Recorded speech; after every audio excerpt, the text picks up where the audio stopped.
The cameras were already rolling, the studio lights burning with an intensity that made every bead of sweat glisten like a confession. Millions of Americans were watching. It was supposed to be a heated debate about policy and ethics in Washington, but no one expected the moment that would shake the nation. Senator John Kennedy leaned forward, his voice calm yet cutting, as he said words that made the entire studio gasp. "Jasmine, maybe you should tell the people about your secret affairs before preaching about integrity."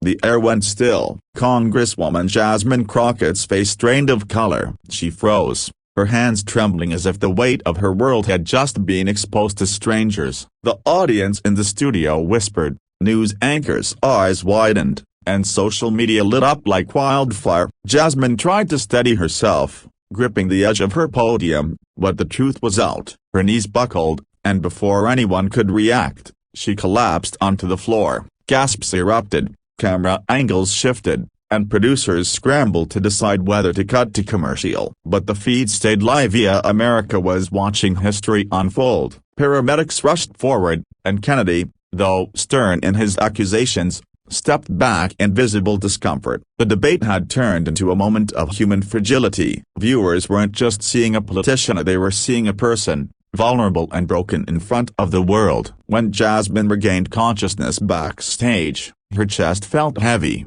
not just from the physical collapse but from the tidal wave of emotions. Her aides hovered nervously, some whispering about damage control, others trying to console her. She sat upright, tears brimming in her eyes, knowing the cameras outside were still dissecting her every move. "They're going to crucify me," she whispered, her voice trembling. "Everything I have worked for, broken bar gone." But in that moment of despair, something remarkable happened. Her chief of staff, a woman who had been by her side since Jasmine's earliest campaigns, leaned down and said firmly, "You have two choices: hide and let this destroy you, a broken bar, or face it and remind people you're human. Mistakes don't erase the good you've done." That night, while headlines screamed scandal, Jasmine made a decision. Instead of retreating into silence, she scheduled a press conference. Reporters packed the hall, expecting denial or anger. But when Jasmine walked to the podium, her voice steady despite the storm raging around her, she said something that stunned the nation.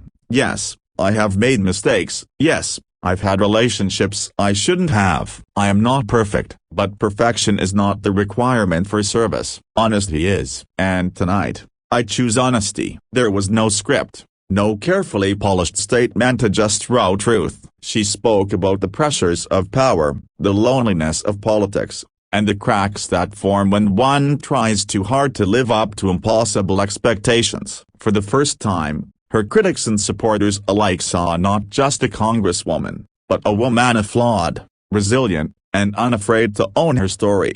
In the weeks that followed, the scandal didn't disappear, but something unexpected grew from it. Instead of ending her career, Jasmine's honesty sparked a nationwide conversation about authenticity in leadership. People resonated with her vulnerability, her willingness to admit fault in a world that often rewards denial. Polls shifted, and though many doubted her future, she slowly began to rebuild, and not as a perfect politician, but as a real person who refused to be crushed by shame.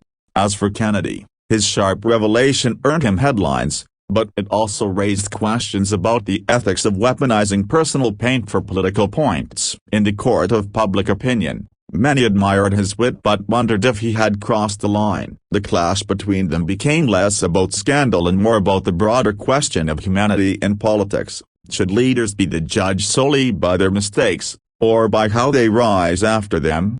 By the end of that year, Jasmine had turned her lowest moment into a symbol of resilience. She often said in interviews, "I collapsed that night because my secrets were too heavy. But getting up afterward taught me the power of setting them down." The story didn't end with shame, it ended with hope. Millions who had once hidden their own mistakes found courage in her journey. And Jasmine Crockett, once broken under the glare of live television, became a living reminder that the strongest leaders are not those who never fall, but those who find the strength to rise again when the world is watching.